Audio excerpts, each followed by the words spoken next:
Hey Raider Nation, what's good? Jesse Merrick here. I hope you guys had a great Thanksgiving. Welcome to another episode of the Silver and Black Sports Network podcast. Now, look, it is clear that Pete reached his breaking point.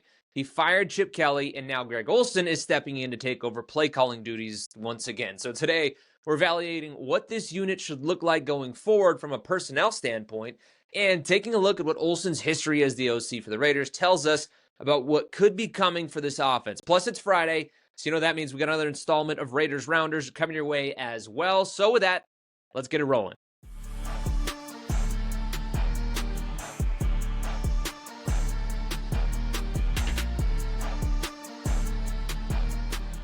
All right, now before we do get things rolling, as I usually do, I want to ask you guys to go to silverandblacksportsnetwork.com and subscribe to our free newsletter. If you're watching us on YouTube, you should actually see it up at the top of your screen, the link there. Again, it is free, and it's a great way to support us. On Mondays, we dive into the game and break everything down. And then on Fridays, the newsletter is chock full of all the latest and greatest Raiders news, and it's also a look ahead to the weekend's matchup as well. So go check it out. Again, that's on silverandblacksportsnetwork.com.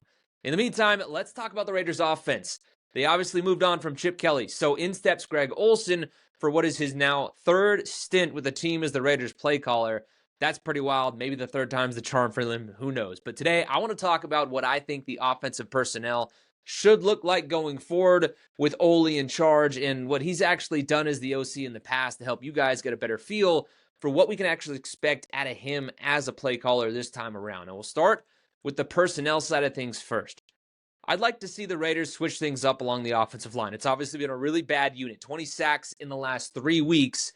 That group that they've been rolling with clearly is not working. And at 2-9, you got to be real about who you are at this point. And you have to start looking to the future at some point, even if Pete is trying to win right now. Because obviously the group that he's got out there isn't winning right now either. So with that in mind, I think you move Jordan Meredith back to center. He's obviously played better there, and it just balances things out along the offensive line. Say what you will about him as a center, but that's where he's played most of the season. I think that's a smart move there. And then you give the kid Caleb Rogers a shot at right guard. He's a third-round pick. You got to see what you can do with him in the game. Is he a gamer? Who knows? And honestly, those are probably the only realistic moves that I actually see them making up front. I know that Jason and I did talk about Charles Grant, and look, he has been active all year, if I believe. But some of that, I think, is because they're kind of thin at tackle, and that's his position right there. With Colton down, they've kind of needed him to be active, given that Stone was out there that whole time in case somebody went down, either Stone or DJ, which actually happened one time. That was his one snap that he got. But I just don't see them taking Stone out of there right now. I know some people, argue with that, but that's just my read on it because, look, I know that he's not the long-term guy, but he is a Pete guy. So I don't think we see Charles in there, especially at left tackle on Geno's blind side. And even though DJ has struggled, he too is a young guy. He's only in his second year. So I think they actually leave him out there as well. So I don't think that really creates any room for Charles there. But also just as a whole with that group up front, the communication has to be better. We did talk to Stone this week, and he kind of alluded to the guys not really being on the same page.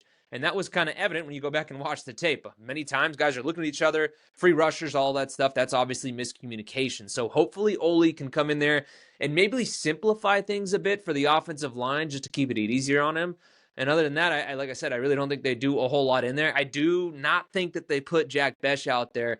I don't think we'll see him more. I personally would like to see him more, like many of you guys at home would as well. But he and Dante have been kind of shooting themselves in the foot in the few times that they have had those opportunities. And I don't think the staff is over that yet. Yes, I know that may be a dumb take or that may be a dumb feeling for them. I'm just saying what my read on it is on it and how they're treating that situation. And look, it obviously is clear that Geno feels more comfortable with Lockett out there as well. Otherwise, he wouldn't be playing a ton. He's obviously got the history and all that stuff. For the record, I do not think that it is right for the long-term future of this one either to have Lockett out there.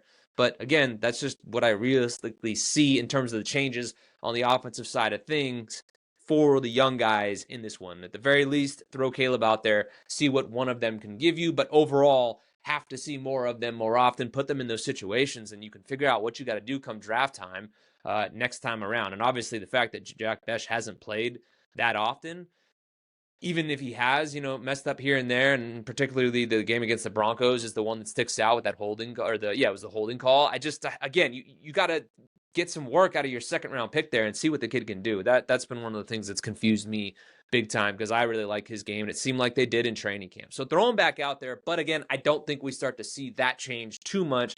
I think more than anything, it's along the offensive line. That's where that group has struggled so much.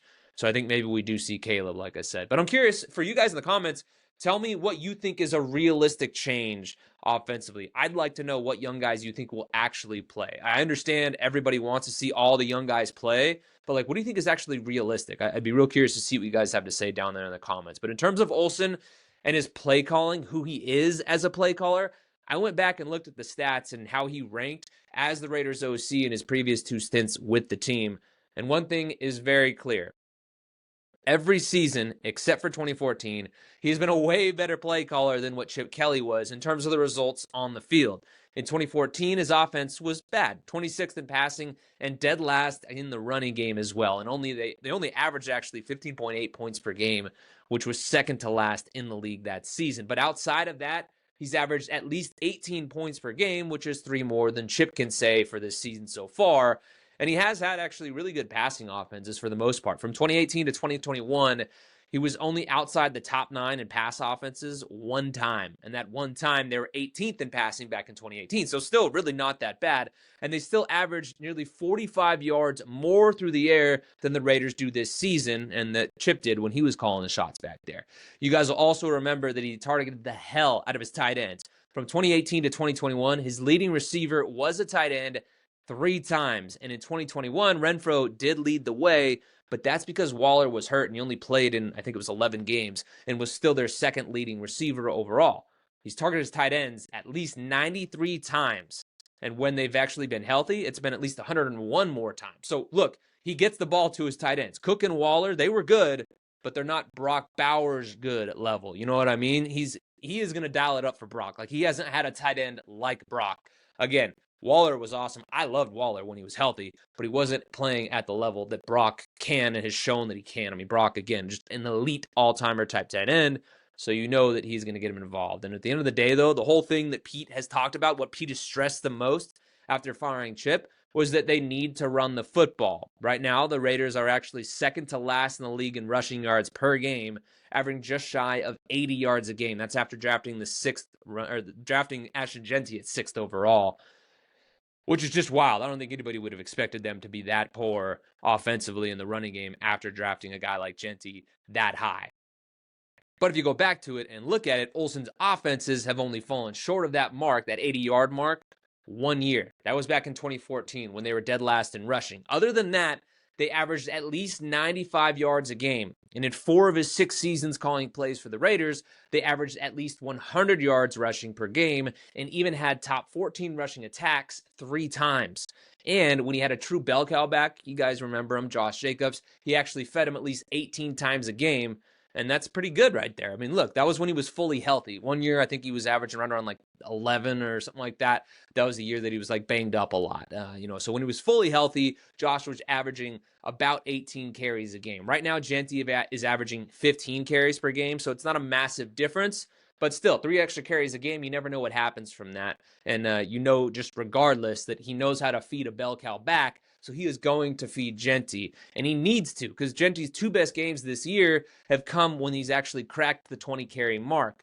So that, to me, is the magic number. We've said it all year. You got to get him going, and I get it. The offensive lines that they've had in the past there probably weren't nearly as bad as the group that he's got to work with now. So there's only so much that Ole can do. But given his history in the NFL, you got to believe that he'll do a better job in the run game calling it than Chip did, at least the way things look this season. Again, I know there's a bunch of injuries and all of that, but the history tells you that he's going to be a better play caller for the most part.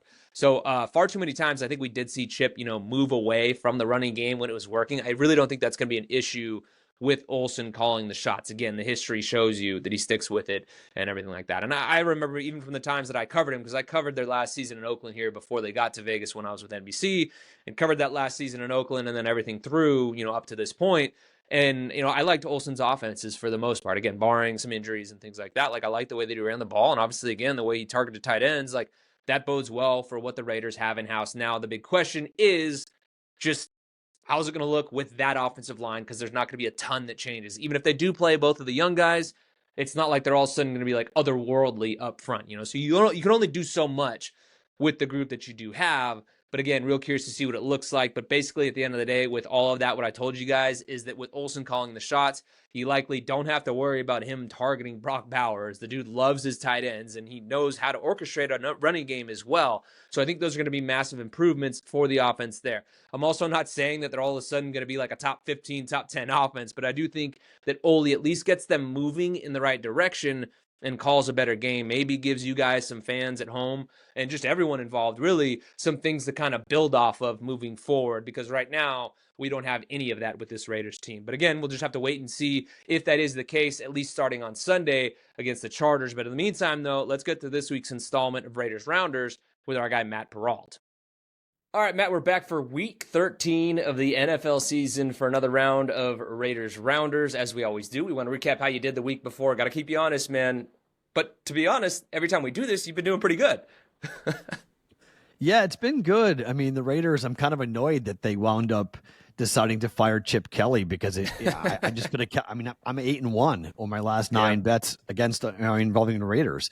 So I mean, the +4 with the Browns last week, the under. I mean, thank you to punt from the 29-yard line. Tip of the cap to everybody who had the under. We were incredibly lucky to get the under on that. Although, if depending on what number you played with that, I mean, it was 24-10. So I guess 27-10 gives you 37. I had 36.5, so I would have lost, but there were a lot of 37.5s in the market when the number opened up. So some people didn't matter whether it kicked it or not. It was the open, actually opened at 38.5, excuse me. And then it was bet all the way down to 35.5 at the close. So that was a weird situation, but 10 sacks by the Browns. We had talked about it last week. The offensive line problems for this Raiders team was quite apparent. And then I thought you would see, some big plays from a rookie quarterback making his first ever career start in Shedeur Sanders. And he did that. And granted, that long touch, he padded the stats with that long screen pass where he threw it, all of 5 yards east-west, and the wide receiver did everything else. So I wasn't overly impressed with Shedeur Sanders. I thought he played decent for a rookie quarterback, but it was more about the Raiders and just how many problems this team has now. Yeah, and I think with the Shedeur thing, I do want to hit on that because it's obviously such a big, topic of discussion around the league. And I know some people hate it, some people love it, some people are right in the middle. I don't know. But, look, for a 5th-round pick, good game. Just good game. Not up here, not down. Right. Good game. He took advantage of, the miscues by the Raiders. It was a breakdown in coverage. And to his credit, he scrambles to the right, hits Isaiah Bond for that 52-yarder. And then that screen pass, let's be real. That's not a Shedeur thing. That's a Raiders defense thing. And then just see you, he's gone. But I got to say, kudos to the kid for getting it done. Even the pick that he threw, that's a tough one. That's a defensive end dropping back in coverage, just reading his eyes, played him really well. But overall, wasn't overly impressed and just kind of was hey, solid start for a guy that if we didn't know his last name, we'd have been hey, nice job, kid. Right. And the problem is, and this has been my issue with Shedeur Sanders from the get-go, is if he had said after the game, look, our defense won the game, 10 sacks, all, those guys played so well for us. We're really lucky to have Myles Garrett, who's going to set the all-time single-season sack record this year. He had 3 sacks. He did that's not what he said. He said, imagine if I had a whole training camp. Imagine, and look, people are dragging Rex Ryan for the comments, but I said the exact same thing on my shows about, look, the me and the I conversation around Shedeur isn't about the we and we conversation. He doesn't talk about his team. He talks about himself. And that's the issue that I think most people say, okay, in the long term, as things go for Shedeur Sanders, when you struggle, when things go poorly for you, you're going to need your teammates. You need guys around you. And nobody wants to play for a me guy. So And that's why Kevin Stefanski, I think, doesn't like Shedeur Sanders. It's quite apparent. The guy wouldn't give him any credit in post-game press conference. He doesn't like him. He has to play him. He has no choice but to play him because Dylan Gabriel is not going to be there for the rest of the year. I mean, obviously, the injury, the concussion, but he's not an NFL quarterback. And then next year, they'll compete. Deshaun Watson and Shedeur Sanders will compete for the starting quarterback position next year for Cleveland. But I find it all very tiring. I think you're right. If he was Shedeur Smith, it's just hey, congratulations, kid. Decent start. Let's see what you do in a couple of weeks. But because of his dad, we're all talking about, okay, could he be the guy for this Browns franchise, and whether or not the kid actually might be a starting quarterback next season. Yeah, exactly. And I'm no Shador hater. Like, I'm just kind of indifferent to the whole situation. But my thing is, like, look, like, he's got the attitude of his dad without the resume or the pedigree, to Amen. come with it. And I'm all for kids being confident and all that stuff. And I love the real answers. Like, be you. I'm all about it. But, like, still, you got to deal with the repercussions of it, and people like us talking about it. You know what I mean? Like, I hate the canned answers more than anybody else. But, like, to your point of Kevin Stefanski's feelings about him, look at when they took him out of the game. In the red zone, they went to the Wildcat on both of their touchdowns down there. That tells you all you need to know about how the head coach feels about him. Yes, it was his first start, all that stuff, but that just tells you all you need to know about him. Yeah, and I also think that Stefanski's in a tough position because he's the head coach of a team going nowhere, and he's being forced to play a quarterback that he knows is going to garner headlines in the way that he does not want headlines to be garnered for his football team. He doesn't want to be asked questions about a fifth-round pick. I mean, the team's investment in Shador Sanders is tiny. It's the media and it's the fans that have made this into such a big story, and the kid dropped all the way to the fifth round, and everyone likes to make it out to be some big conspiracy theory around Shador Sanders, that everyone's out to get him. The media is out to drag this kid. He's not ever, he's not really that respected because his talent level is up here, but the swag or the pointing at the watch or whatever he did. I've said this before, like, I'm just not somebody that responds well to players that talk before they do anything. Like, I love guys who pimp home runs. I love guys that show out and I love when the defensive player makes a great interception and runs down to the other end zone with his teammates and celebrates. And I love that stuff. It's part of sports. What I don't like is when you talk before you've done anything. And if I'm Shador Sanders, I would have taken that fifth round and I would have banned myself from the media.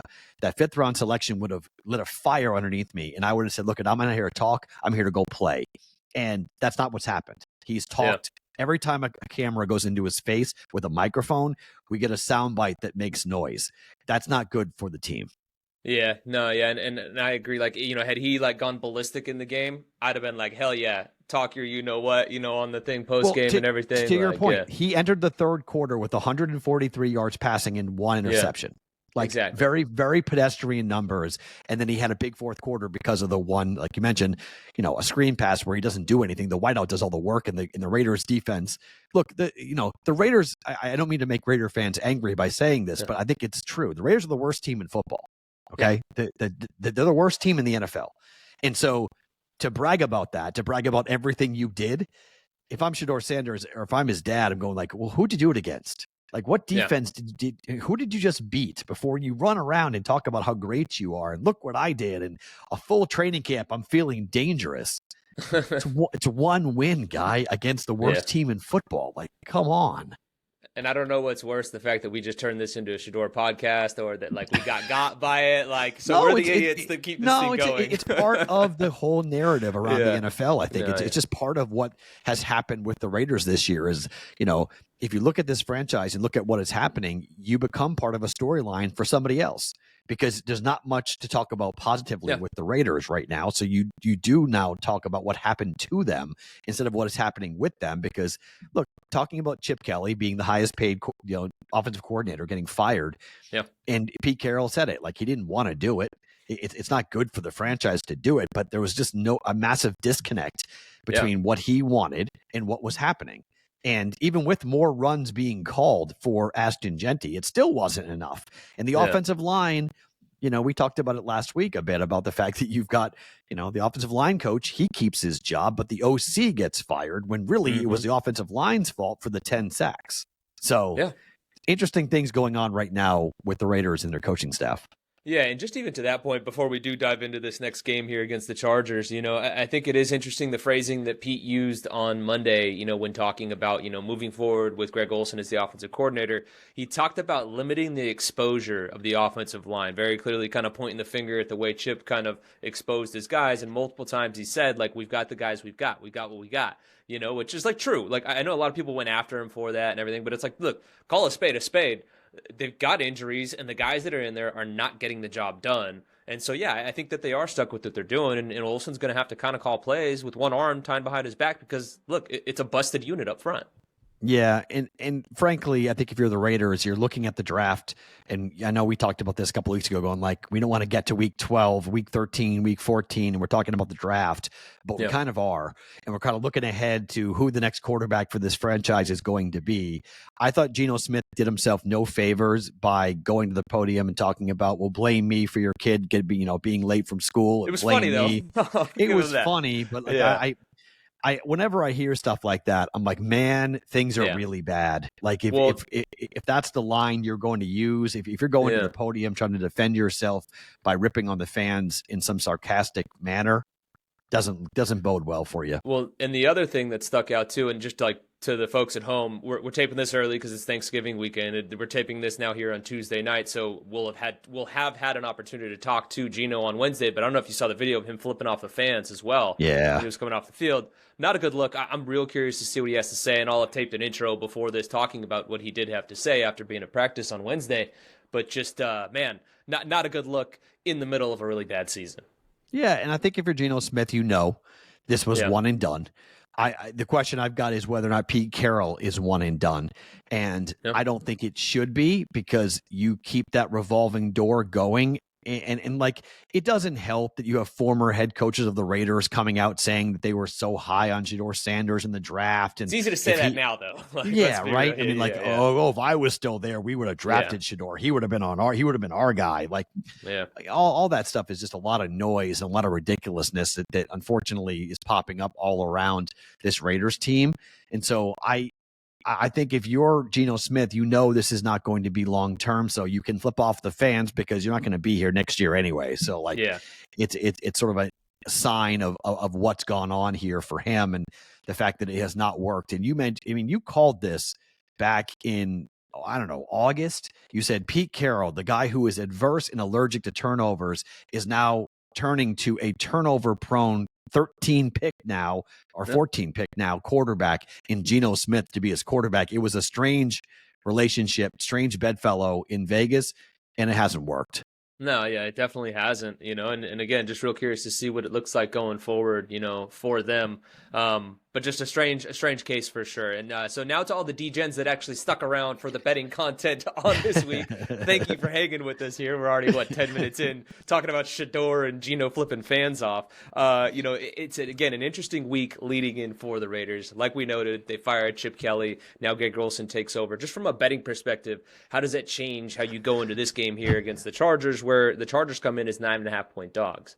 This is a big number. Okay, favorites. Excuse me. Sorry. Yeah, this is a big number. 9.5, 10-point favorites for the Chargers in a divisional game in November. This might be a hold your nose special and just take the Raiders. So the Chargers this year, this is the biggest line. They were 9.5-point favorites on the road against the Titans, and they won by 7. Now, they didn't cover that, obviously, but I mean, they've had problems against Washington. They were home favorites. They lost. They were favored against the Giants. They lost. They lost to Jacksonville by 29 points in their last game. You go, well, they had a bye week last week, so this is the Chargers off of a bye with the Raiders, who have lost 5 games in a row. The only game they won was against Tennessee, where they won by 10, and they covered. The Raiders have covered in 2 of their last 5 games, 3 of the last 6 games. Road game against Denver, though, they lost by 3.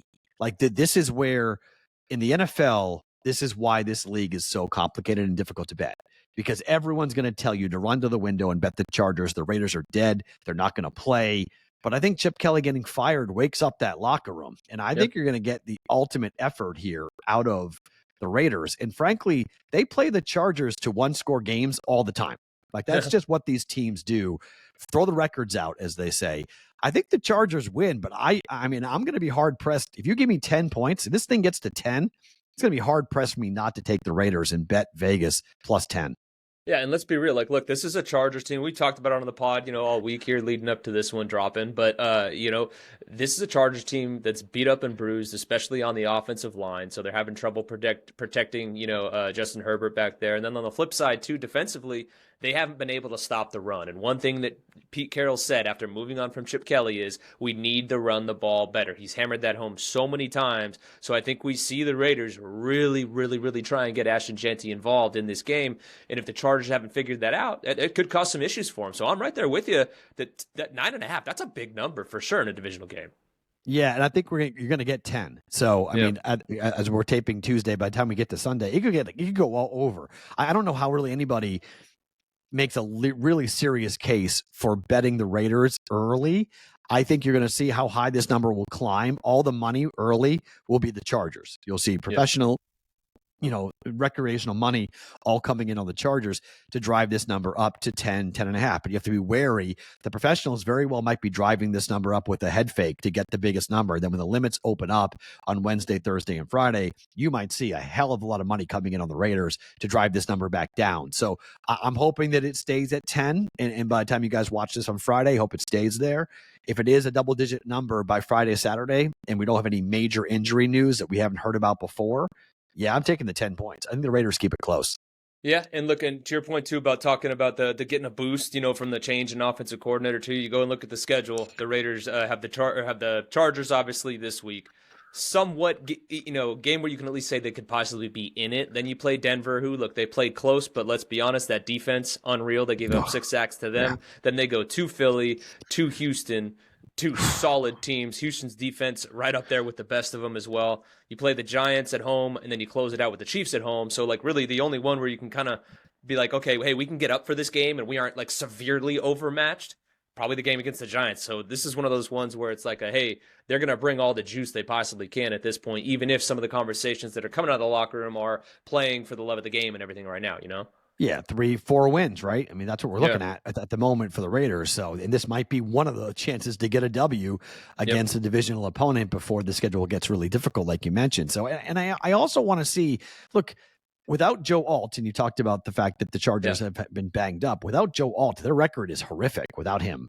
And so he's not going to be playing in this game for the Chargers. So you have a good trend. Plus you have the fact that I don't think Jim Harbaugh doesn't blow anybody out, really. Yeah. This Chargers offense is not really designed to blow anybody out. So, 24-20 final, very possible. The total is 41.5. So, the books are telling you it's going to be a low-scoring game.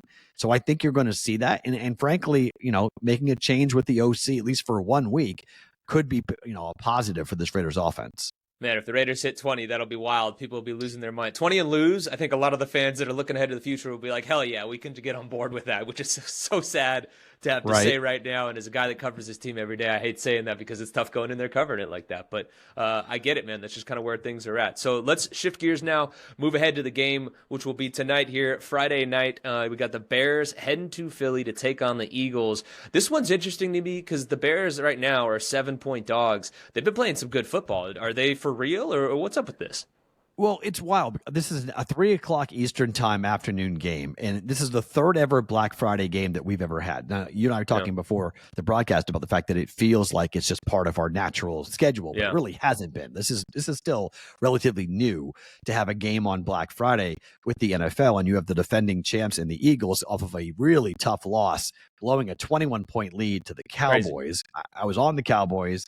At 21-0, I thought that bet was dead. And then all of a sudden that bet was live. And then it wound up winning and cashing for both money line and plus 3.5 for the Cowboys. On the flip side, you have the Bears who are 8-3. Look, there's a lot of numbers here that would suggest that Philadelphia has been really, not great. And this probably would be a good time to back the Bears. I'm not. I think the Bears are going to get crushed here. I think I'm not a believer in this Bears team. I think the metrics are pretty interesting. The number is only 7. At the time of taping, that's our number is 7. If it goes to 6.5, I'm going to be in love with this for the Eagles. But I think you got an angry Eagles team that is going to be able to throw the football on the Bears. And I just think Jalen Hurts at home as a favorite is 30-4 straight up. I just think the Bears team gets exposed a bit here in a standalone game. The last time I watched the Bears in a standalone game was against the Vikings at home. And that was that second half comeback for J.J. McCarthy and the Vikings. I don't think there's going to be need for a comeback here. I think it's the Eagles defense and the Eagles passing offense that puts up points. Don't think the Eagles give up many points to this Bears offense after what happened last week. I like lay the 7. I like the Eagles. Yeah, no, I like that play for sure. Now, as we move on here, we got the Houston Texans heading to Indy to take on the Colts. Colts coming off a game where they blew it against the Chiefs there, and so Houston actually does, though, come into this one as 4.5-point dogs. How do you read this one? Does Indy come in and get it done off of a tough loss? I see under in this game. It's 44.5. I think this is going to be a defensive struggle. I don't see a lot of points being scored in this game. I think Houston's defense, even though they have been different on the road than at home, I do think you're going to see a really hard-fought run the football for both football teams, quicker game. I think the Colts win, but it's by 3. That number being 4.5 would lead me to take Houston, but I don't like Houston. Even though Davis Mills is 3-0 as a starter right now for the Texans, I think the under is the better play. Interesting. Yeah, I like that analysis on the game there. As we move it on here, we got the Bills heading to Pittsburgh to take on the Steelers. This one's a bit closer, 3.5. So Buffalo comes in as 3.5-point favorites heading into enemy territory. It's going to be pretty cold out there in Pittsburgh this time of year, no? Yeah, it's Buffalo, though. They'll be fine with the weather. But here's the problem, okay?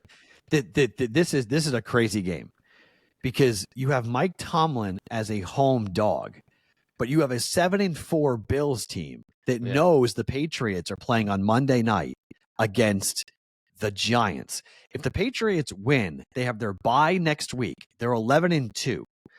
The Bills would be 7-5 on the year. And the Patriots, after their bye week, would be playing at home against Buffalo. It's a hat and T-shirt game. They'd be playing for the division in that game. This is a must-win game for Buffalo, but Mike Tomlin at home doesn't lose that often as a home dog. So this is wild to me. I think you take the 3.5 points. I think the hook matters here. I think if the Bills win by 3. But if Aaron Rodgers plays in this game, which I think he's going to try to play in this game with the busted wrist, oh boy, I think Pittsburgh is very much alive here. After a bad loss to Chicago last week, I think Pittsburgh is going to be ticked off and going back at home here in a game that they need, given what the Ravens have been doing. And the Ravens play on Thanksgiving. So we'll find out what's going on with the Ravens. Puts even more pressure on Pittsburgh to win this game. Home dog Tomlin, plus 3.5. I'll take the Steelers with the hook.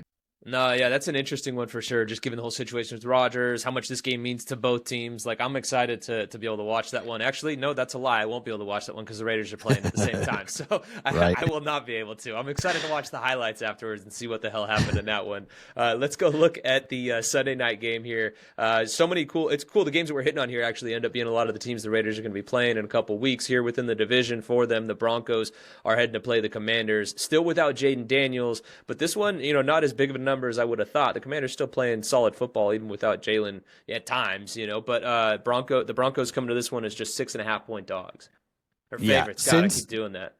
Since the calendar flipped to October, the Washington Commanders have covered exactly one time. This is all Denver. I'm not backing Marcus Mariota. I don't care that it's a road favorite in the NFL, 6.5, prime time, don't care. Washington is going nowhere, and they're in reverse in a lot of ways. I want no part of Washington. They've lost 6 games in a row. They've lost 7 of 8, rather. Another loss. Give me Denver, laying 6.5. Yeah, that defense is so good. I totally get that one. And before we move to this Monday nighter, I might piss some Raiders fans off here. I do just have to say, at the beginning of the year, prior to the game with your Pats, I had Taylor Kyles on the show. He's one of the great beat reporters for the Raiders from CLNS Patriots, I believe is who he works for. Okay. I think if I remember right, I should have gone back and watched it before this, but I think he said that he saw 11 wins on the season for the Patriots, and people lit him up in the comments. Right now, they're sitting at 10-2. Look, I love you, Raider Nation. I really do. But for the folks that just dumped all over him, go back and give that man his flowers. He called it when few were on them to be this good. So a lot of people were saying he was drinking the Kool-Aid. So that was just kind of on my mind leading up to it this week. Well, I think everybody was drinking the Kool-Aid in New England. I'm a Pats fan, so I think everybody was hoping this was going to be the result of Mike Vrabel coming back. But I think it's more about Josh McDaniels, because the Raider fans, the Raiders have 2 wins, right? True. They have a win over the best team in football and the worst team in football. So that win over the Patriots kind of sticks out as to like how did that happen? Well, it was week 1, early season, and Drake May made a lot of mistakes. Drake May looked like last year's Drake May. It took up to a month under Josh McDaniels before Drake May really turned a corner and started playing really, really well. The Patriots offense is going to be tested on Monday night against a Giants defensive pass rush that is legitimate. Okay, they have first-round picks. They've got dominant pass rushers, guys that get after the quarterback as well as anybody in the NFL, and you're going to have a backup left tackle and a backup left guard playing for the Patriots. So this is going to be tough. I mean, I'm not in love with New England's, number here being 7.5 against the Giants. I think this is too high personally. So, I mean, the Giants if they start Jackson Dart, I think the Pats can cover the 7.5. I would not start Jackson Dart if I were the Giants. I would start Jameis Winston, and I'd play the same game plan they just did against the Lions. Throw everything at the Patriots. Kitchen sink it, right? Every trick play you got, every deep ball you can muster. Just go and play reckless abandon. You're not playing for anything anyway. Do that, but don't do that with Jackson Dart. If Dart plays, the Pats win. They probably cover. If Jameis plays, I like the Giants plus 7.5. Patriots will win, but I like the Giants to cover. Yeah, that's an interesting one. You can always count on Jameis for one thing, and that is playing with reckless abandon as a scarred Bucs fan from his time there with the team. That was always tough to watch. I'm one of those guys that was so happy that he's gone, even though it was exciting football to watch. The 30 for 30, I don't know if my heart could handle that stuff, man. This was fun. I'm real curious to see what the reception is from the folks with the whole wave of topics that we covered in this one. A little different than our normal Raiders Rounders, but it was a good one, man. Happy Thanksgiving to you and the fam. We'll see how it all goes. Before, as always, we do get you out of here. Make sure you tell the folks where they can find your stuff. Yeah, just follow me on Twitter at Sports Talk Matt. You'll see everything. BVB is the long form show. Daily Juice is the short form show. Both those shows can be found at Sports Talk Matt on Twitter X. Heck yeah. See, you guys see it. He can talk in range. We've done it a couple times throughout the week. We can talk Shador. We can talk ball. We obviously can talk Pats. It's always a good time. Matt, thanks again, man. We'll catch you later. Okay, now before we close things out, it's time for my pick. And I'll be blunt. I'm picking the Chargers. They just got smoked by the Jags. You know they ain't going to be happy, and they're not going to overlook the Raiders. That's for sure. This is a key game for them, and they are coming to this one off of a bye as well.